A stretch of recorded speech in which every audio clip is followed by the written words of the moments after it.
related story and piece of advice. So my job before this job, I was general manager of a small agency, digital and advertising agency, and we were doing pretty dang well. It was part of a Canadian holding company. I was the head US person. It was great. A Chinese holding company acquired the Canadian holding company. They shut down my shop. I was without a job. And to, you're back to your question, like nobody really, people raised their hand to help, but like no one knew how to help. Everyone thought, oh, Clint was GM of an agency. He's gonna be GM of another agency right away.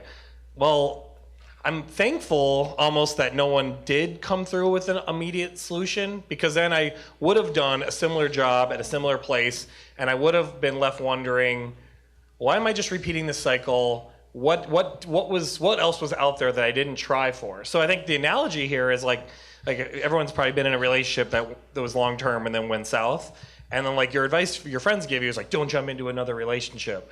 I think like that's kind of true professionally. So I got broken up with professionally. And then I'm glad that I dated professionally for 6 months, doing different things and trying out a few things of my own. And then one of those dates became a second date and a third date, and then became this thing I'm doing right now. But if I had slept with the LA Times right away and they had put a ring on it right away, then I would have been, a few years later would have said, well, who else is out there, That agency looks pretty over there, and I would have You slut. Yeah, exactly.